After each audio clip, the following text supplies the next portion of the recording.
मुंबई से खाली करके आगे वासन शाहपुर जिंदल से लोड कर रहे हैं और यहाँ से गाजियाबाद की अपनी माल लोड है। और देखते हैं 5 कोयले या 6 कोयले अपने इधर से, और गाजियाबाद सिंगल पॉइंट है। तो अब पहले एंट्री कराने चलते हैं गेट पे। अंदर आ गया हूँ मैं, अंदर गाड़ी खड़ी करके एंट्री करने के लिए दोबारा जाऊँगा। अब एंट्री करा के सामने कांटा है, कांटा कराने के बाद सीधा अंदर भरने ही जाएंगे। पेपर पे एंट्री करा ली अपनी गेट पे, अब कांटे की लाइन में खड़े हैं। इन गाड़ियों का कांटा हो जाएगा, उसके बाद मेरा नंबर आएगा। और आज तो बारिश पड़ रही है सुबह से ही, वैसे तो 3-4 दिन से बारिश पड़ रही है, पर आज ज़्यादा पड़ रही है थोड़ी। तो अब इंतज़ार है अपना कांटा होने का, जब नंबर आएगा तुरंत ही कांटा करा लेगा। मैं कल शाम का आया हूँ, पूरी रात हो गई और अब अगला दिन है। सुबह के 10:40 हो रहे हैं और अभी तक नंबर नहीं आया। 2 पॉइंट के लिए नंबर आ रहा था, पर ट्रांसपोर्टर थे, सिंगल पॉइंट की बात हुई थी, तो उसकी वजह से अब शायद है नंबर। सिंगल पॉइंट पे 9 कोयल लोड होंगी, बता के तो गया है 9 या 10 कोयल, और 42 टन के करीब माल है। गाड़ी लोड हो गई है। लोड होने के बाद इसमें आ रहा वजन 320 किलो, और हमें चाहिए 42 प्लस, यानी कि 42.5 से 43 के बीच में। और 2 तिरपाल डाल के रस्सा चैन करके सेट बैठा हूँ। अब देखते हैं वजन बढ़ता है तो ठीक, नहीं बढ़ता तो फिर ऐसे ही सेट करके चलेंगे सीधा यहाँ से। माल कम पड़ गया था तो दोबारा से खोल के और ये कोयल और एक्स्ट्रा रखी जा रही है। एक कोयल यहाँ से हटा दी है, हटाने के बाद एक कोयल और आ गई, 2 कोयल आएंगी लास्ट, जब वजन पूरा हो जाएगा। वो हटा के वो नीचे उतर रही है। गाड़ी लोड करके वहाँ से निकल आए, कांटा करा लिया, कांटे पर वजन थोड़ा एक्स्ट्रा आया इसमें। अब दोबारा से चल रहे हैं पॉइंट पर पेपर लेके, और उससे पूछते हैं कितना वजन एक्स्ट्रा है कितना नहीं है, और सेट करा के फिर दोबारा कांटे पे चलेंगे। वजन बढ़ने की वजह से ये स्टिकर लगे थे, अब नए ये स्टिकर लगा दिए सभी की जगह पे, जो नया वजन है इनका उसके हिसाब से। अब तिरपाल डालता हूँ और रस्सा करके फिर दोबारा कांटे पे लेके जाता हूँ पेपर लेके। पूरी तिरपाल कर दी है और डाला लगाते हैं और ऑफिस में चलते हैं पेपर लेने के लिए, और देखते हैं कितने देर में मिलेंगे पेपर मिल गए। गाड़ी स्टार्ट कर ली है, अब निकलते हैं इधर से सीधा। पहले कांटा कराएंगे, फिर दोबारा पार्किंग में आएंगे, फिर ट्रांसपोर्ट ऑफिस जाके पेपर जमा करने ये वाले, और जमा करने के बाद फिर हमें पेपर मिलेंगे। उसके बाद निकलेंगे कंपनी से बाहर दोबारा कांटा करा के। अब जा रहे हैं सीधा कांटा कराएंगे और देखते हैं। वजन इस बार ज़्यादा नहीं होना चाहिए, क्योंकि एक बार तो कांटा करा रखा है मैंने, परेशान हो जाएंगे और फिर कांटे वाले भी परेशान हो जाते हैं। रात के टाइम पे देखो कांटा बिल्कुल खाली पड़ा है, नहीं तो दिन में आया था तो इसमें बहुत लंबी लाइन थी, कम से कम 20 गाड़ी थी एक लाइन में। अब तो एक भी नहीं, सीधा कांटे चढ़ानी है जाके। कांटा हो गया गाड़ी का, अब पार्किंग में खड़ी कर दी गाड़ी ला के। अब यहाँ से इंतज़ार करते हैं पेपर कब बनेंगे, और फिर तुरंत ही सामने कांटा है, इधर कांटा करा के सीधा निकल जाएंगे। फाइनल पेपर अपने पास आ गए, तो चलते हैं यहाँ से। अब कांटे की लाइन में खड़े हैं, कांटा चेक करा के और सीधा इधर से निकलते रहेंगे। बारिश भी आ रही है। गेट से बाहर निकल रहे हैं, पेपर चेक करा लिए, एंट्री भी हो गई हमारी। अब टाइम हो रहा है रात के 2:40। कंपनी से बाहर निकलते ही पंप पर आ गया हूँ, टैंक फुल करने के लिए लगा दी गाड़ी अपनी। अभी स्टार्ट हुआ है, अभी आया 1000 रुपये का। देखते हैं कितने का आता है, शायद 28 से 30 हज़ार के बीच में आएगा। 27,860 रुपये का डीजल आया है, 307 लीटर। टैंक फुल हो गया अपना। पंप से निकल आए हैं और यहाँ से निकलते हैं, कसारा घाट पार करते हैं और नासिक पार करते हैं, प्लेन रोड में पहुँचते हैं, क्योंकि कसारा घाट और नासिक तक ये रोड का पूरा अप एंड डाउन वाला है, हिली एरिया है पूरा। तो वहाँ तक पहले पार करते हैं, प्लेन रोड में पहुँचते हैं। सुबह हो जाएगा, दिन निकल आएगा नासिक पार करने में हमें।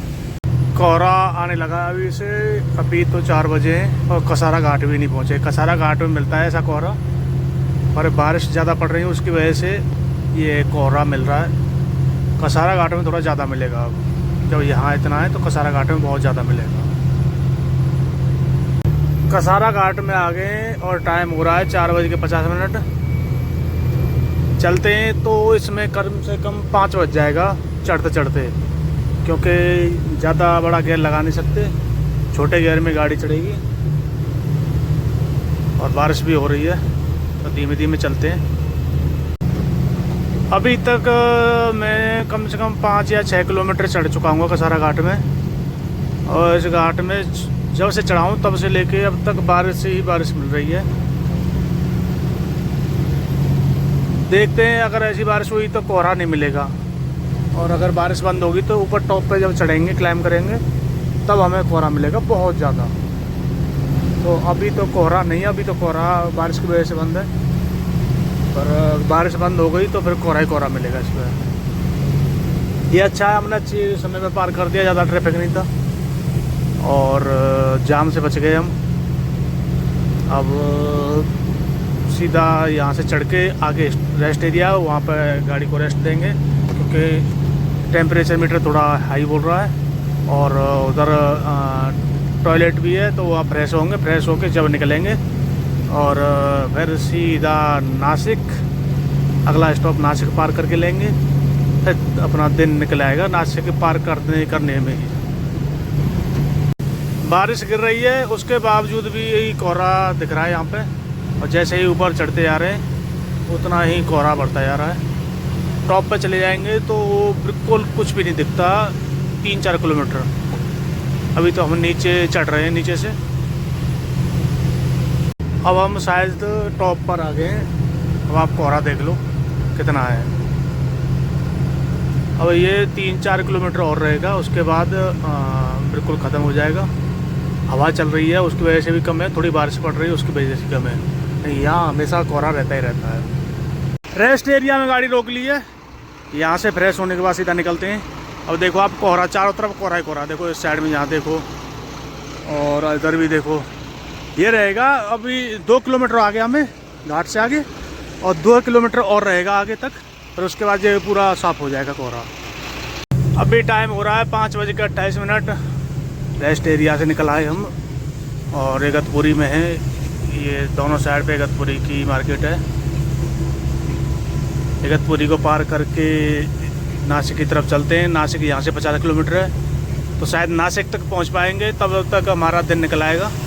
तो अब चलते हैं नासिक, और नासिक को पार करके ही रेस्ट लेंगे कहीं भी, चाय पी के या नाश्ता करके फिर चल देंगे सीधा। कोशिश करते हैं आज महाराष्ट्र पार करके, इंदौर पार करके कहीं आगे रुके हम। नासिक बाईपास पे चल रहे हैं ऊपर। बारिश तो अब भी पड़ रही है, बंद नहीं हुई, और मुझे हो गए यहाँ मुंबई आए हुए 3-4 दिन से ऊपर हो गए, और यहाँ 3-4 दिन से लगातार बारिश पड़ रही है। कसारा घाट से पीछे तो 10-10 मिनट पे आ रही थी। मैं जो बासन जिंदल में था अंदर कंपनी में, हर 10 मिनट बाद बारिश आ रही थी। यहाँ फिर भी आधे घंटे 1 घंटे बाद आ रही है। और अब नासिक बाईपास को पार करते हैं, कहीं रुकेंगे और चाय पियेंगे। सुबह के 7:30 हो रहे हैं और हम अब मैदानी इलाके में चल रहे हैं। अब महाराष्ट्र जहाँ ख़त्म होगा वहीं घाटी इलाका आएगा, और बीच में छोटी मोटी घाटी आ जाएंगी, उसके अलावा पूरा मैदानी इलाका है। अब गाड़ी होटल पे खड़ी कर दी है, नहा लिए और खाना खाने चलते हैं होटल पे, और खाना खा के यहाँ से निकलेंगे। मालेगांव हमने पार कर दिया, मालेगांव पार कर धुले की तरफ आके ये पंजाबी ढाबा है, इस पर खाएँगे। खाना लगवा लिया, खाते हैं तो थोड़ी देर रुकेंगे यहाँ पे, जब चलेंगे यहाँ से। अब चलते हैं यहाँ से, खाना खा लिया हमने और धुले पहुँचते हैं। धुले के बाद सीधा मनमाड़, और वहाँ से महाराष्ट्र बॉर्डर, महाराष्ट्र बॉर्डर के बाद एमपी में देखते हैं बॉर्डर लगता है कि नहीं लगता। अब सीधा निकलते हैं यहाँ से। कोशिश करते हैं आज शिवपुरी से पहले या गुना या भाई ब्यावरा के आसपास कहीं सोने का। शिवपुरी तो नहीं पहुँच पाएंगे, पर ब्यावरा या गुना के बीच में कहीं सोएंगे। कोशिश करते हैं जितना हो सके उतना खींचें। बॉर्डर पर आगे अब कांटे चढ़ाते अपनी एंट्री करा के सीधा चलते हैं यहाँ से पेमेंट करके। निकल रहे हैं यहाँ से। ये मॉल लगवा ली, कुछ अजीब सी मॉल लगाई उन्होंने। अब बॉर्डर से निकल रहे हैं, लाइन लग रही है बहुत, तो चलते हैं, घूम के बाहर निकलते हैं। जिस साइड से हम आए उस साइड भी जाम है, और सामने से बॉर्डर चेक पोस्ट की तरफ जा रहे हैं। ये तो इधर भी जाम है, तो ये जाम में खड़ी है और देखो यहाँ लाइन लग रही है। ये समय रात के 10 बजे तक जाम रहेगा, बहुत ट्रैफिक वाला समय रहता है, शाम से लेकर रात के 10 बजे तक, और कभी कभी तो 12-1 बजे तक रहता है। अब आप देख लो राइट हैंड साइड पे कहाँ तक जाम है। मैं भी डेढ़ घंटे में या 2 घंटे में निकल के आया हूँ। अब तक एमपी बॉर्डर में एंटर होके और शायद पार कर देता मैं।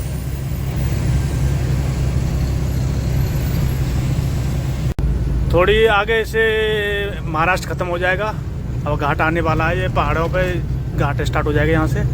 जैसे ही घाट स्टार्ट होगा, पहला मंदिर आते ही और एमपी स्टार्ट हो जाएगा, महाराष्ट्र ख़त्म हो जाएगा वहाँ से। इस घाट को क्रॉस करके एमपी में एंटर होते हैं। और मुझे तो ऐसा लग रहा है इस घाट पे बारिश हो रही है ऊपर, क्योंकि पहाड़ पे ऊपर बादल छा रहे हैं। देखो चारों तरफ कुछ नहीं दिख रहा पहाड़ों पे। इस घाट को पार करते हैं और सीधा इंदौर की तरफ चलते हैं। इंदौर है यहाँ से 175 किलोमीटर। तो अभी टाइम हो रहा है शाम के 5 बज रहे हैं। अगर मैं लगातार चला तो मैं 9 या 10 बजे तक इंदौर पार कर दूँगा, क्योंकि इंदौर से पहले और इंदौर के बाद देवास में जाम मिलेगा मुझे। चलते हैं, रास्ता धीमे धीमे क्रॉस करते हैं। इंदौर पार करना ही करना है। रात को 2 बजे पार हो, 3 बजे पार हो, चाहे 4 बजे पार हो। यहाँ से मध्य प्रदेश स्टार्ट होता है, बोर्ड भी लगा रखा है। ये मंदिर मध्य प्रदेश में आता है। अब ये घाटी सीधी घूम के जाना है आगे से, इस पहाड़ के पीछे, यानी ये बड़ा पहाड़ है, इसके पीछे से घूम के जाना है। अभी 2 किलोमीटर तो चढ़ के आ गया मैं। अब यहाँ से अभी और चढ़ना है, आगे जाम मिलेगा इस पहाड़ पर आगे जाके। एमपी बॉर्डर चेक पोस्ट पर आ गए। इधर देखते हैं पुलिस वाले हैं कि नहीं। इस वर्कशॉप में रोकिए, शिव शक्ति वर्कशॉप में। ये इंदौर पीतमपुर से थोड़ा पहले है और एमपी में एंटर होते हैं, उसके बाद तुरंत सबसे फर्स्ट वर्कशॉप है। इसमें तो है नहीं, इसने बताया अब अपना क्या बोलते हैं शिवपुरी वाली वर्कशॉप है, उधर हो जाएगा। तो यहाँ से चलते हैं, सुबह तक शिवपुरी पहुँचते हैं और शिवपुरी वाली में कराते हैं। रात के 8:30 हो रहे हैं और मैं मानपुर पहुँचने वाला हूँ। पीतमपुर से थोड़ा पहले घाट में है और टाइम हो रहा रात के 10:40। पीतमपुर को पार करके इंदौर की तरफ चलेंगे, इंदौर को पार करेंगे। देवास में देखना है, अगर जाम मिला तो लेट हो जाएंगे, नहीं देवास को पार करके शिवपुरी की तरफ चलना है, क्योंकि शिवपुरी में कल गाड़ी दिखानी है। जितना जल्दी पहुंच जाएंगे शिवपुरी उतना हमारे लिए फ़ायदा है। तो अब गाड़ी को नॉन स्टॉप धीमे धीमे लेके चलेंगे, जितना हो सके उतना जल्दी पहुंचेंगे। धीमे धीमे चलते रहेंगे, सब आराम से पहुंच जाएंगे। देवास के बाईपास से अब मेक्सरी, ब्यावरा, गुना, शिवपुरी के लिए मुड़ रहा हूँ। आगे पुल के नीचे से राइट हैंड साइड पे हो जाएंगे, वो सीधा ब्यावरा, गुना, शिवपुरी और ग्वालियर के लिए जा रहा है। अब टाइम हो रहा है रात के 1:24। कोशिश करते हैं जितना हो सके ब्यावरा पार हो जाए, क्योंकि सुबह हमें शिवपुरी पहुंचना है और सुबह जितना जल्दी शिवपुरी पहुंच जाएंगे तो उतना फास्ट हमारा काम हो जाएगा गाड़ी का, क्योंकि ये मीटर नहीं चल रहा है अपना और ये पार्किंग की इंडिकेशन आ रहा है और इसका आरपीएम खुद से डाउन हो जाता है, तो उसकी वजह से ये जुगाड़ कर रखा है पार्किंग वाला। अब यहाँ से निकलते हैं, जितना हो सके आज रात में पार करते हैं, क्योंकि कल सुबह जल्दी से शिवपुरी पहुँचना है हमें। यहाँ से ब्यावरा है 141 किलोमीटर, गुना है 240 किलोमीटर, ग्वालियर है 457 किलोमीटर और आगरा है 627 किलोमीटर। चलते अब कोशिश करते हैं ब्यावरा पहुंचने की, जो है कि 141 किलोमीटर है, 3 घंटे लगेंगे। तो 1:30 बज रहा है, 2:30, 3:30, 4:30, यानी कि सुबह 4:30 या 5 बजे तक हम पहुंच जाएंगे। कोशिश करते हैं पहुंच जाएं तो सुबह तड़के ही लगा देंगे शिवपुरी के लिए। होटल पे आ गया हूँ, अब गाड़ी इधर ही लगाता हूँ। वैसे तो मैं आधा घंटा और चला लूँगा, पर बाई चांस नींद में कोई बात हो जाए तो उससे तो अच्छा है गाड़ी पहले लगा दो, आधा घंटा पहले जग जाऊँगा सुबह और आधा घंटा एक्स्ट्रा चला लूँगा। यहाँ लगानी गाड़ी अपनी।